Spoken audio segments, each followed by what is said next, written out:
I feel with what I do and with how it's made me feel from the experiences that I've had, yes, I've definitely got those tools to start building slowly. There was so much material in the course that I think, yes, very easily could go out and teach it to people. And I mean, I know I'm just going to keep going back and just, maybe start at the beginning and then just step through, or maybe go back to certain sections and just, read it again and do it again, because I know I'm going to just pick up so much more second time around on that. And so it's just nice that it's all there, and, very well presented, so I can just go in where I want to go in and pick that out. I don't have to go, okay, where in the video was that? Where in the program was that? I can just go in and say, oh, hey, I want to go review that again, especially with all the meditations and things like that. I know I'm going to go back in and, just do another review on all of that and read all the other stuff again and just pick up, things I didn't pick up the first time around. I definitely want to do it. I don't know in what format yet. I had, coincidentally, one of my best friends in New York started to do this mindfulness training, and it just kind of fits nicely. So we're going to do something together with like 10 close friends, just as an experiment. So some mindfulness meditation and then some Qigong. So the only thing I do feel equipped to teach a lot of different things, and everyone is quite pleased. I grew up with a professor. My father was a professor, and I think in general, I'm a pretty good teacher. I do have attention to detail. It might not show in certain ways, but I tend to notice things and take things in. So I feel equipped, but at the same time, I'm a little critical of myself, and I hope that I remember it correctly, that I can even figure out where to begin, because there's so much that I could teach. Originally, I did the course to deepen my knowledge, my own personal knowledge of Qigong.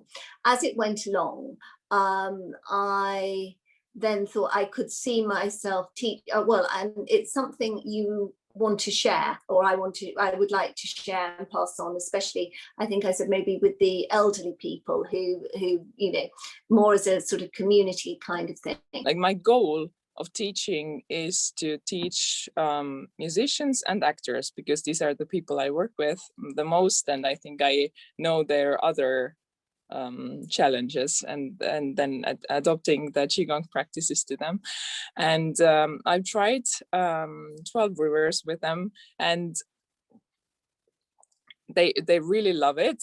And they also like the Zhanzhuang practice, because it's really much connected to the concept of being present on stage and expanding your energy, or filling the room in their sense, like this side, and back. So it really makes sense for them as well. So I'm really happy that this is something that I can adapt really well to my work with them as well. Yes, I do. I'm not exactly sure how that's going to pan out, but for instance, I have some friends who are suffering physically, and I think I can help them with some things in that. Oh, absolutely. Yeah. And I think kind of doing the lesson plans and kind of going back over that, and really kind of tailoring things to whether it's, a quick kind of 15-minute session to half an hour, or I think I've definitely got all the tools I need to go forward with it. It's just about now plunging into doing some classes for my friends, and then kind of seeing where it goes, really. Yes.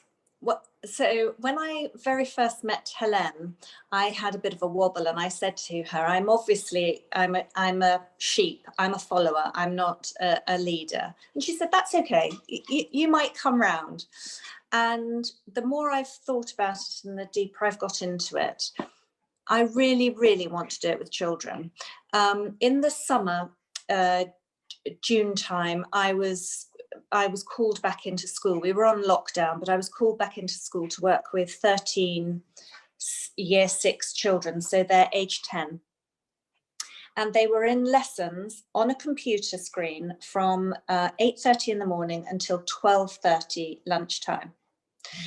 And luckily it was June, so the weather was great. And we went outside and I did shaking the tree and some tapping with them. And in the afternoon, I would often do a 10 or 15 minute meditation. So they'd lie on the grass and look up to the sky, and I'd talk calmly, and we'd do various breathing exercises.